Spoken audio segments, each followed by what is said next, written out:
Oh, come on, man. You can do better than that. Smack your goddamn daddy. Hey, y'all. Welcome to another episode of There's a Lesson Here Somewhere, where we dive into TV shows and films that are published on Tubi. We'll explore the good, the bad, and find all the lessons in between.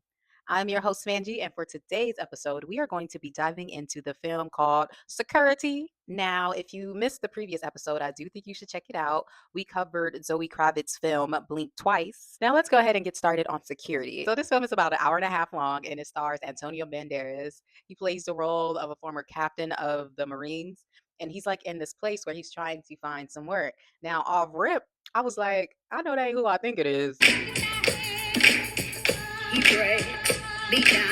They had Truth Hurts up in there getting Antonio Banderas some employment. But the character that Antonio Banderas is playing in this film, his name is Eddie. So while he's speaking with Truth Hurts and trying to gain employment, he kind of turns up on her because Truth Hurts, she tells him that they have nothing for him.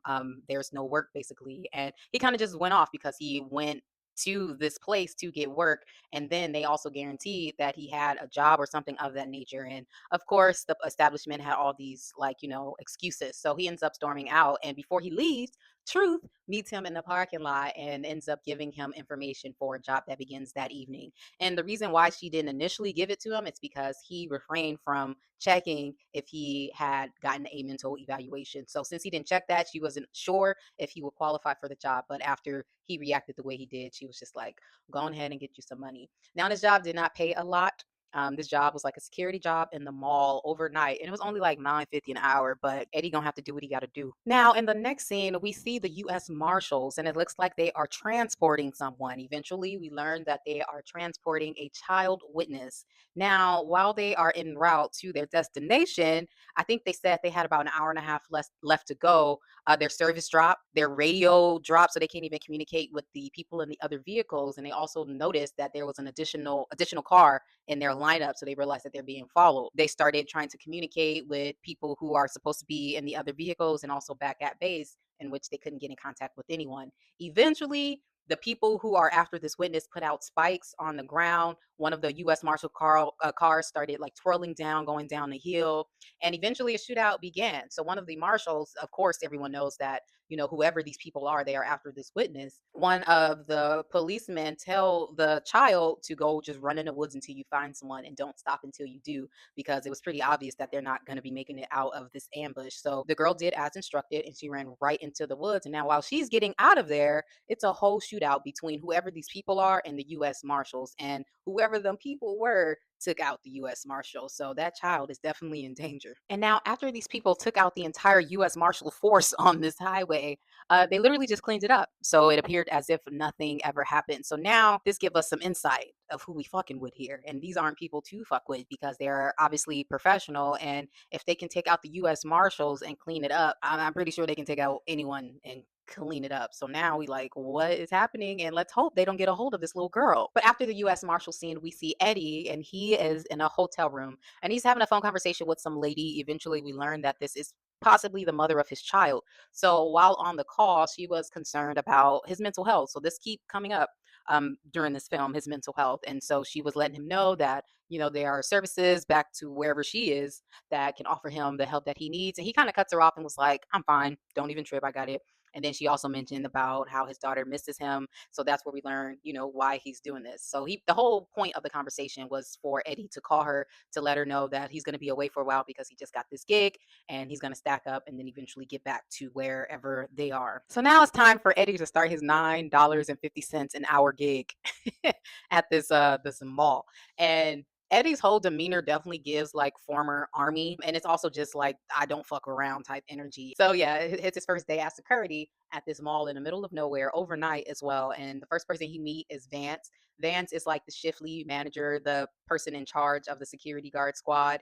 He gives Eddie a tour of the mall and also introduces him to the other coworkers. So we meet Mason. We also meet Ruby, who is the only woman working here, and she kind of just appears out of it. Like she just comes in and goes right to bed because they have like a bunk bed set up in there because it's like an overnight shift. And eventually Eddie was kind of like questioning it all, because it's like, why do you have so many people working in the middle of nowhere in a mall overnight? It was like 4 or 5 security guards along with like tasers. They didn't have any actual guns besides Vance. He mentioned in the film that he had a firearm in his car though, not inside the mall. So everything they had in the mall was just themselves and probably like a whistle and a taser. And Vance just straight up told him like, "Yo, in this town over here, there's only so many amount of people, yet there are this many murders and robberies. And on this side, you got this town with so many people, and they have a high crime and robberies and all that stuff. So basically, we got to do what we got to do because we never know what's going to happen. Be in the middle of these dangerous town, so to speak." But Eddie, he wasn't really shook or anything. He was just like, whatever, just pay me my 9.50 an hour. While Vance was giving Eddie a tour of the mall, we see the lights flickering, but they kind of chalked it up to the storm because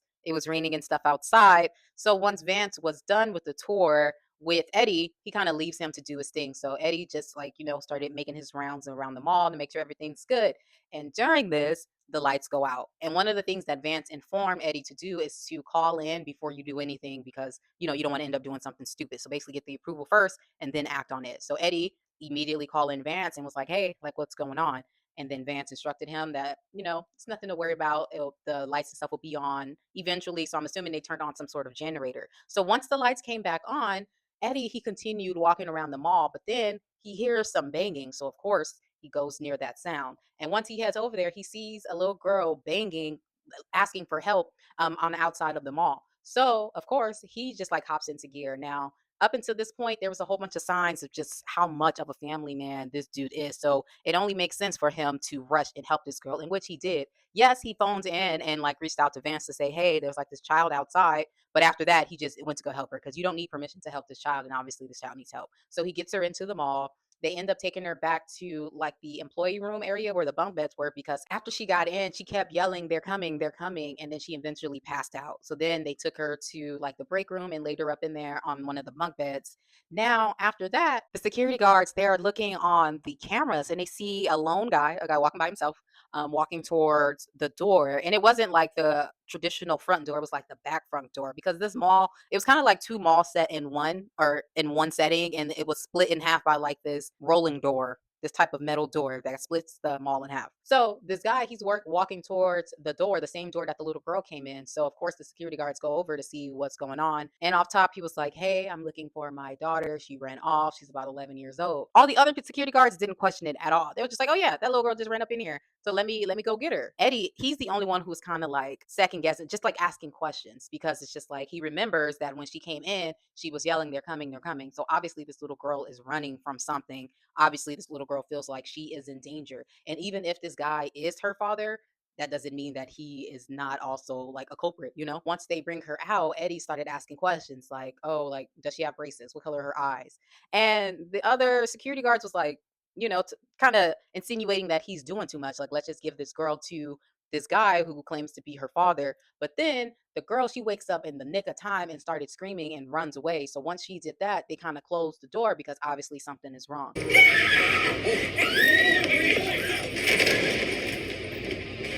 Kids. Don't go get her! Get her!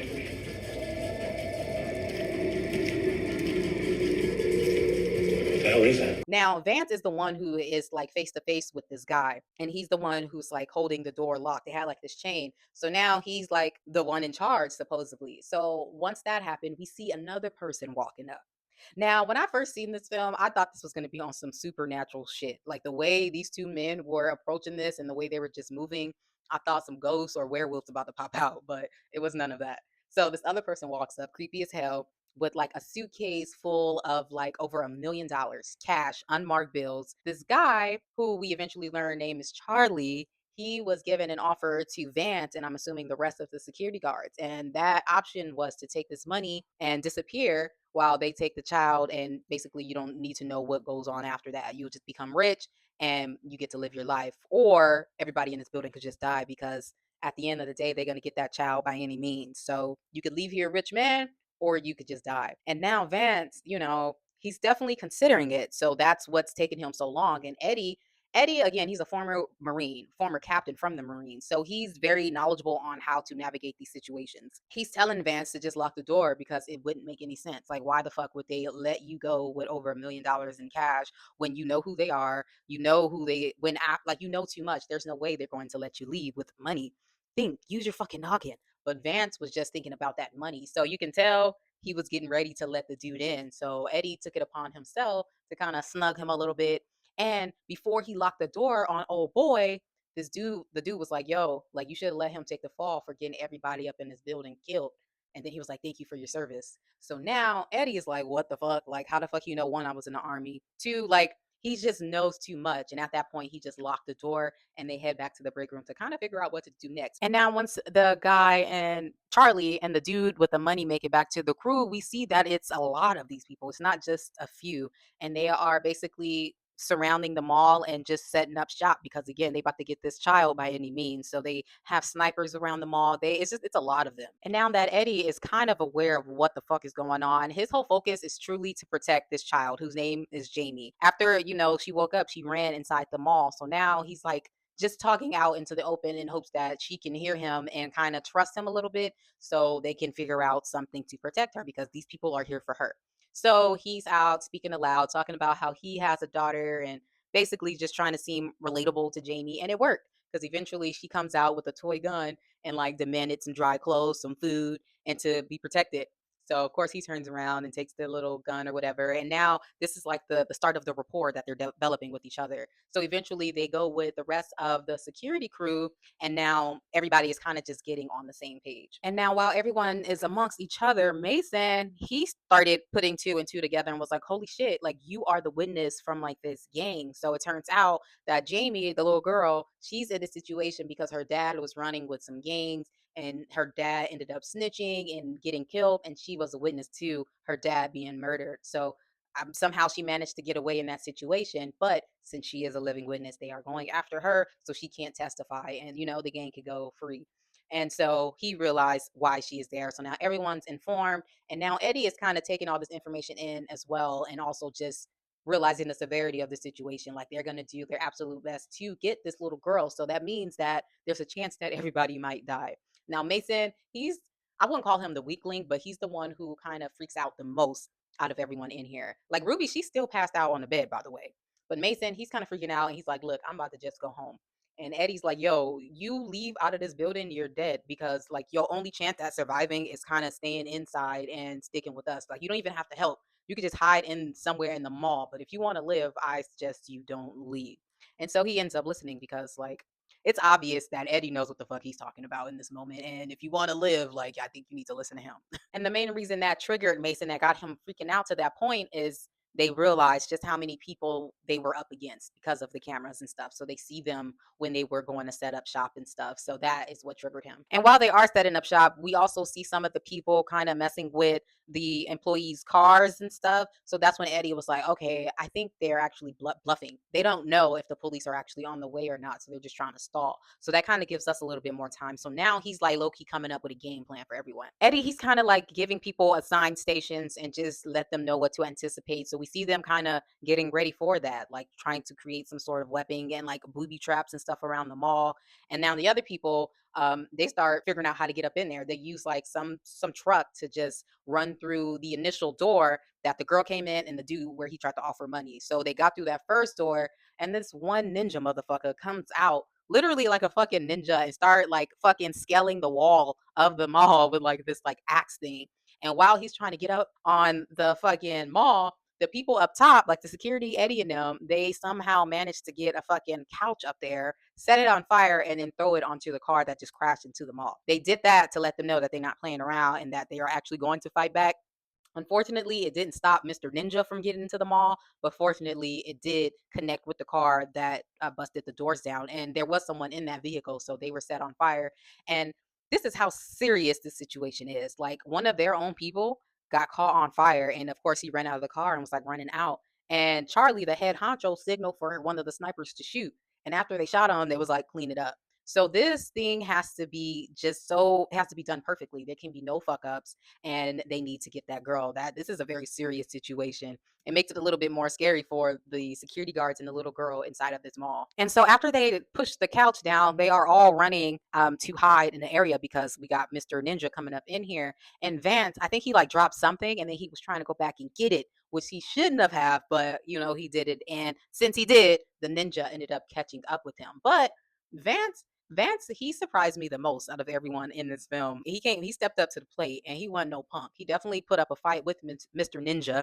He almost got, like the ninja was about to hit him with the axe, but Ruby woke up and just came just in the nick of time to save him. And she hit the ninja with something in the head, which knocked him out for like literally about a cool 60 fucking seconds.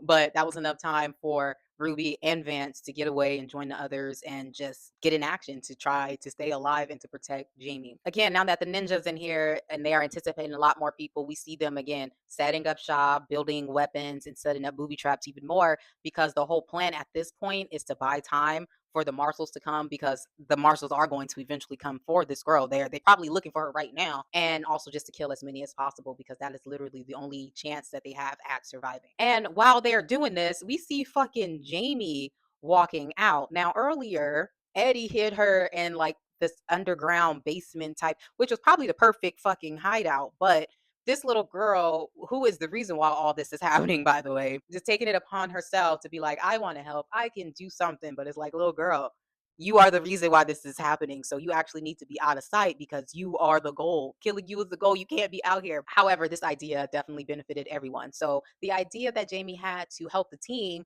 was to put a camera on one of those control cars. And so she can go back to the hideout and she can control the car from there and communicate with Eddie to let them know, basically be the eyes out in the mall while and letting informing all the other guards so they can, do what they need to do to stay alive. Jamie used that remote control car to go to Charlie and his crew with a little note on it that gives them instructions to go on one of the walkie channels so they can't communicate with the guards inside the mall. Charlie followed suit and he got on a call and now he's in communication with Eddie, who we can assume is the head honcho of the security guard crew. So Eddie is trying to convince Charlie to kind of just stop it now because like the cops and stuff are on the way and blah blah blah blah. Charlie took it another level. He took it up a notch and he was like, you know what? Since I got everybody ears, so apparently his whole crew is just like a crew full of hitmans. And then we got the security guards and we even got Jamie online so everybody could hear the shit. He was like, I just got word from my boss. It's gonna be an extra 100K on this child's head. So if we manage to end this all tonight, all of you will get a bonus of 100 grand each. However, if we fail, then we will be coming after you and everyone you love. So now all these people who are here are kind of forced to basically get this girl or die trying because if not, they are going to die anyway, along with their family. And as soon as Charlie made that announcement, all hell broke loose. Like them people started turning into fiends. They started moving quicker because one, they about to get some extra money, and two, they don't want to die or they don't want their loved ones to die. So it's like it's either me and my family or this child. So now a lot of the shooters are inside the mall because, like I said, after that announcement, they started moving. But the crew inside, they do have their little booby traps, and the first person to come in contact with them was Ruby. So she set off some of her little traps to make it seem like she was in an area that she wasn't. And while she distracted them, she used some bow and arrows. Now she was targeting the one woman who was like a part of the hitman squad, and she got her a couple times, but eventually they figured out where she was and they just lit it up. Now Ruby, she must have been touched by an angel girl because yes, they shot up that area. She wasn't hit. However, she couldn't leave anywhere, and then they walked to that area to see if they got her, and she played dead. She played dead so well they didn't even hit her again while they seen her right there. Like she just looked like she was gone, so they just let her be and continued on because their eye is on the prize, which is that little girl. Now we got Mason, and I think he was like hiding in the storage area. And so they're on him. And he has a taser, and he ended up using that on one of the shooters. And he successfully took the shooter's gun and ended up using it on him. And then another shooter came in, and he's just using it. Now Mason is freaking out, but he is somehow managing all of this. Like he's scared, but he's taking them little baby steps to protect himself, and it worked out for him. And now he has a weapon to protect himself even further. But now it's kind of check-in time because yes, Eddie wants to protect Jamie. However, he wants all the security guards to survive. Like he's trying to protect everyone and get everyone out alive. So they are all communicating with these walkie-talkies. So now it's check-in time, and he's checking in with Ruby, Vance, Mason, and it was like another worker who I can't remember. It was like the young kid. I can't remember his name at all. And of course, Jamie. So once it was time to check in with Mason, he can tell that Mason was kind of freaking out to the point where he might get himself killed. So Eddie was like, Jason, I'm on my way to you. When he was en route, he ran into some of the shooters. So he tried to distract them. But when he got their attention, he didn't realize there was some other shooters on the side. So now he got some hitters from both directions coming towards him. So now he has to hide in like this bar area. And of course, he communicates to Mason to let him know that he's gonna have to get out that area on his own because he is trapped. Eddie is trapped. So now we got Eddie like stuck over here in this bar area, and he a beast. So all he needs to know is like how many people he's up against, so he can kind of mentally prepare on how to take all these motherfuckers out. So he was trying to see if someone had eyes, but then Jamie, this is where Jamie thrived with helping with staying put in the cut and just driving this car with a camera. That was an excellent idea, and that's all she should have done throughout this film. This was her time to shine again. So she used that car to go to the food court to see how many people is out there, how many shooters, and we learned that there are about 5. So Eddie's like, fuck, but apparently they none he can't handle. So he kind of hops over the bar and he like snatches up one of the shooters and uses him as a shield. He has a human shield, takes his gun, and somehow manages to take all these 5 shooters out. But while he was taking these shooters out, you remember Mr. Ninja from earlier? He shows back up. And first thing he did was destroy the camera on the little toy car. So Jamie can't help out that way. And it looked as if she is running out of her safe space. So this is where the little girl begins to piss me off. Thankfully, Eddie did snatch up a gun from one of the shooters earlier because that ninja was on him heavy and he almost got sliced and diced. But, he managed to shoot the ninja because, you shouldn't bring a knife to a gunfight. Message. Now, Eddie, he eventually makes it over to Mason, in which he guides him over to like the other half of the mall. Everyone, all the security guards, managed to make it over to that area. And while Eddie, he was the last one to go over there, he see the fucking Jamie there. So he's like, what the fuck? And it's just so frustrating because like while he's running to go under the steel door, you got the squad of hitters following behind him. Now, Eddie's a hitter himself, so he's literally shooting up until that steel door touches the ground, which was very dope to see, but also frustrating to see that Jamie was just behind him standing there. And now the head honcho, Charlie, he's getting frustrated because he's like, how the fuck are these mall cops taking out my people? Why is this taking so long? So he's like, you know what? I guess if you need something done, you got to do it yourself. So now he's joining in on the games, I guess. And so the security guards and stuff, they have like probably 2 minutes to decompress. And we see Jamie, she's like hiding out in this big dollhouse, and we see Eddie in there with them, and they're having a little conversation. And Jamie's like venting about her dad. Eddie, he sounds as if he's like taken up for the dad, but he just could relate. But at the end of the day, Jamie was like, regardless of all that, I have never felt as safe as I feel as I do with you. Of course, that's not what she said verbatim, but the whole point was that this is the safest she's ever felt. And you can tell that meant something to Eddie, and he basically committed to protecting her and ensuring that she makes it out. So now Charlie calls in on Eddie's walkie again, and it's kind of like the same conversation they had earlier. Eddie is like, hey, just give it up now. Like the feds are on the way.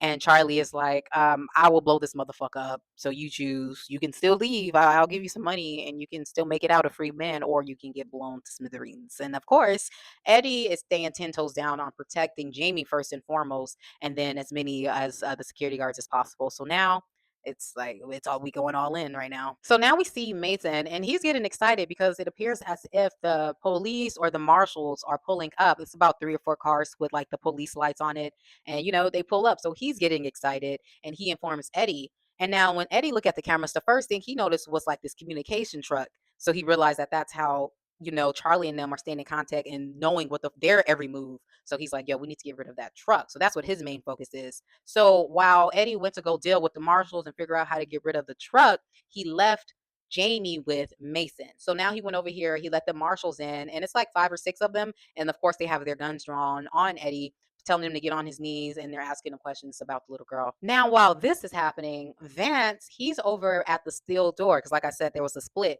So now all the shooters are on the other side, and Charlie already said, get this motherfucker open. So now these shooters, they're figuring it out, and they got one of those forklift things, and they stabbed this door, and they literally started getting this door open. Vance, he got like a few guns because Eddie came and dropped off some more guns while he go figure out what to do with the marshals and stuff. Vance, I don't know if he has an RB background or what, but he handled that. He handled that to the best of his ability. Yo, it was him against all these shooters and a forklift and just all these automatic weapons. And he took a lot of them out. He even had like some bombs, Vance, and like he was throwing them like some fire bombs, like some homemade ones, and he was throwing it at him. Eventually he did get shot, but he was still handling it. And so he had to kind of take a little breather because he did get shot and he's running out of ammo. And he looks over and he sees like Mason and Jamie right there. And now Mason and Jamie, they're talking to Eddie on the walkie-talkie while Eddie is over here with the marshals. So Eddie is telling Mason to bring Jamie over because he truly believed that these are the marshals at this time.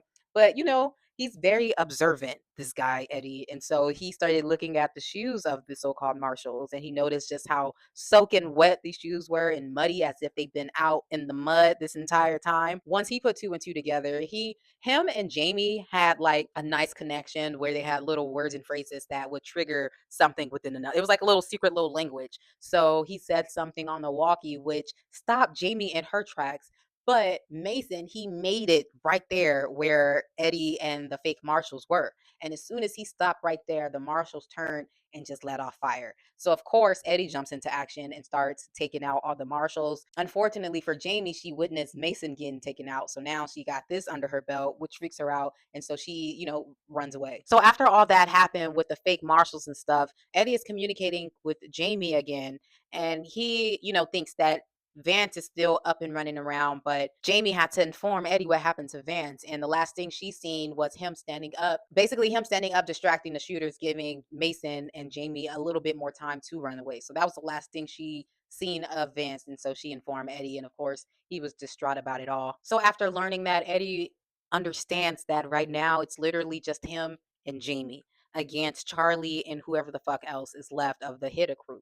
His instructions to Jamie was to be as quiet as possible because again, Charlie's up in here now and he's the head honcho. His whole plan was for her to remain silent as possible, go and find the police walkie-talkie because Jamie and Eddie, they've been using like this toy walkie-talkie the entire time. So he instructs her to find the police one because she'll be able to communicate with the actual marshals and the police force and actually get help. Again, he told her to get that walkie-talkie, go to somewhere quiet, probably that little space she was hiding in the beginning of the film, and then contact them. That was the plan. Where she was hiding, Charlie was also there, and he knew that she was there. So he was doing what Eddie was doing earlier, and that was just speaking aloud and hope to encourage this little girl to do whatever it is that he wants her to do. Jamie, she got, the little wise idea to kind of drop off the toy walkie-talkie in a different coat because it was like a clothing store or something they were hiding in. So she hid the toy walkie-talkie there and then moved to another place closer to the police walkie-talkie so they could create some sort of distraction because I'm pretty sure she knew Eddie would call in.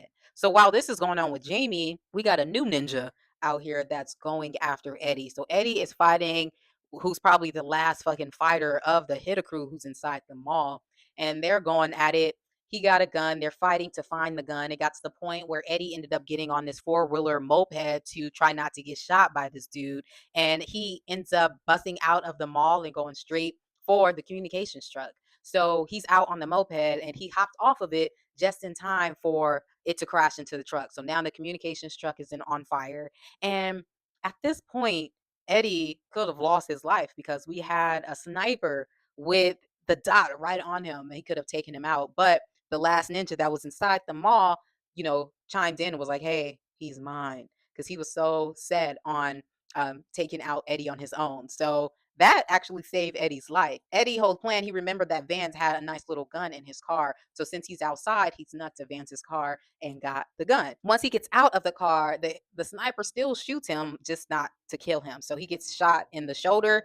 And Eddie is like a whole new level type of survivor, yo. After he got shot, he shot the sniper through the peephole. Like, how the fuck he even know where the dude was? One. And then after he shot the sniper, he shot the fucking last ninja who was running up on the fucking car. Like, what? I was impressed. So after that, Eddie calls in to see if Jamie is okay, just like Jamie anticipated. So we hear him on the walkie-talkie, which catches Charlie's attention. So he goes over there. At this point, Jamie kind of just acted out of what she felt like she needed to do. She did what she felt like she needed to do. So instead of grabbing the police walkie and, quietly sneaking out and hiding, she kind of just grabbed it. And as she was running, she like called in to the police on the walkie. And she's like, my name is Jamie. I'm in witness protection, blah, blah, blah, blah, blah. So with Jamie, after she called in on the walkie talkie, I guess she dropped it, or maybe there was another one there because Charlie ended up walking up on the walkie talkie and we can hear the US Marshals trying to respond to Jamie. So now he's trying to again manipulate this child again, and he's like, "Hey, the only thing we need for you is to not testify. Like, I won't need to kill you if you don't testify." Like,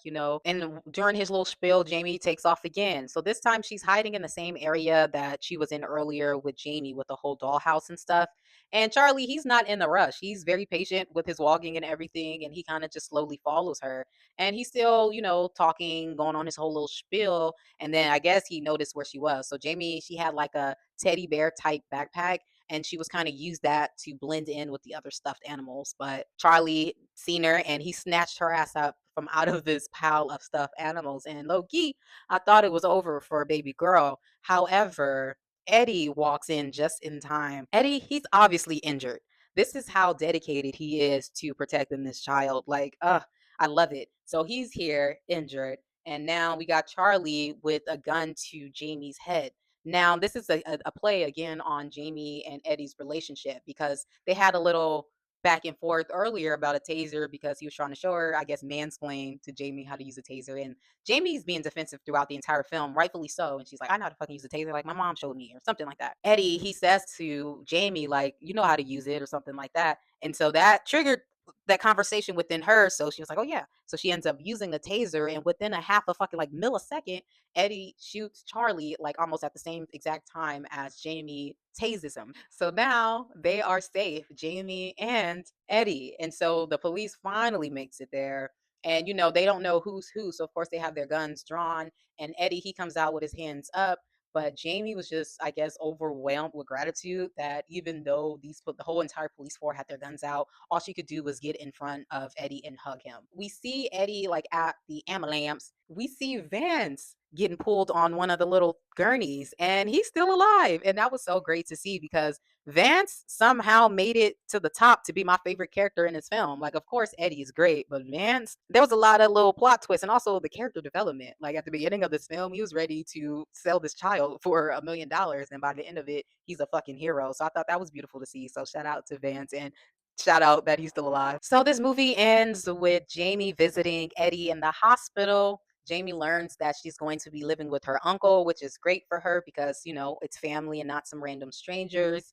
And then once Eddie gets out the hospital, we see that he goes back home. So he goes to see Val and his daughter. And his daughter was actually very welcoming and happy to see him, which is what Jamie was reassuring him while he was in the hospital. So that was really cute to see. Now let's get into the lessons. Now, the first lesson for me is very personal. You know what I'm saying? Because I've been like fake planning for an apocalypse my entire life. And I was just thinking, yo, like if I was put in a situation where I literally have to fight for my life, like fucking Eddie or even Jamie, like would I be capable of doing that? Like, would I be able to put my emotions aside and just snap into gear? Would I even have the skills to fight to survive? So, the lesson here is to stay ready so you don't have to get ready. So, y'all, we see what's going on in society. And if whatever you feel like the direction the world is going on, now is the time to prepare. Because if you stay ready, when that time comes, you won't have to get ready. You know what I'm saying? Whatever that looks like for you. For me, it's going to be physical type combat, growing food, shit like that. Things that I know I would want to do in the event where I know these skills would come into use. You know what I'm saying? So instead of being in a situation where I'm beating myself up because I knew I should have prepared for this because I knew it was coming and I didn't know. Now I don't know how to grow food. Now I can't eat compared to now where I could utilize this time to grow food. So if we come to a point where we only have the option to grow our own food, I will be well equipped and I can do what the fuck I need to do. So that's what Eddie, to me, that's what I seen in this film. Yes, he had the experience of the Marines and stuff. That's the route he took in order to get equipped. And since he was prepared, this situation was nothing for him. Yeah, it took a lot out of him. However, he had everything he needed to not only protect Jamie, but to get himself out of there alive so he can see his own daughter. The next lesson is to know your role. You know what I'm saying? So, again, we can bring Vance back into this as well as Jamie. This whole situation was going on because this little girl, Jamie, was a witness. This little girl didn't fully understand her role. Thankfully, it wasn't to the point where she got herself killed. But the situations where she didn't listen to fucking Eddie and just ran out and did her own thing was a no-no. She made this whole situation a lot more stressful because she did not listen compared to Vance, who's very self-aware and know his strength. And now once he understood the situation that was going on, he again passed that baton to Eddie and let him basically run this ship because again, he's obviously more experienced and he is basically their only option if they want to get out of their lives. So he took that step back, and instead of letting his ego run the show and trying to dictate and save everybody's life, even though you don't know what the fuck you're doing, he allowed Eddie to do that. Granted, Jamie is the child. However, we're just taking the lessons from this. Jamie did the complete opposite. She felt like she knew what the fuck was going on, even though these niggas is the ones that just handled the whole fucking US Marshals to get her out of that car. So if that police officer didn't even tell her to run in the fucking woods, she wouldn't even be alive here. And after running in the woods, she still thinks she has all the right answers and know what's best to do. Again, I understand she's a child, but we're taking lessons from this. Be more like Vance and not like Jamie, especially if you are in a life or death situation. So for the last lesson, this one, it might be a stretch. And hopefully y'all walking with me on this one. Like, hold my hand. So Vance, right? I feel like the lesson is you always have the ability to decide who you are going to be from that present moment moving forward, regardless of your past. Yes, whatever, you can have any exceptions you want, but I'm just going to keep it light and cute for the sake of this episode, right? So for Vance, for example, at the beginning of this, he was very selfish to the point where he put others' safety at risk, their lives at risk. Like he was about to exchange everyone's life, including an 11-year-old child, in exchange for 1 point whatever $1 million in cash. Granted, that selfish decision would have still gotten him killed because he let his ego kind of make that decision instead of actually using his fucking noggin and doing the mathematics and realize that whether he take that or not, the goal of these people is going to be to kill him. He still went the selfish route, but Eddie stepped in and, didn't allow him to do that. However, later on in the film, he decided that that's not who he wanted to be, and he acted accordingly. So that moment where Mason and Jamie was able to get away, that was because Vance put his life at stake here. He stood up to distract them. Yes, he's fighting back with, shooting back with his guns, but he's also still getting hit while he's doing this because he's only one person handling this whole situation. And in the end, yes, he was injured very much so, but he was one of the few to make it out alive. I'm not saying that that happened because he made that change within himself. All I'm saying is that he didn't let that terrible decision he made at the beginning of the film dictate who he is. After that, he realized he fucked up and he started acting accordingly and became the person he wanted to be. Like, yeah, maybe this is a stretch, but this is what I see. Again, Vance was my favorite character development in this very short film, and I love that. And I think that is probably the greatest lesson of all of this. And I'm gonna stop right there. So if you made it this far, you kind of fuck with your girl. So I think you need to go ahead and subscribe. Go ahead and like this video. Maybe share it with a friend. Next week, we are going to be diving into Zola. Very excited to talk about this film. Of course, Zola is available for free on Tubi. So thank y'all for joining me, and I will see y'all next week.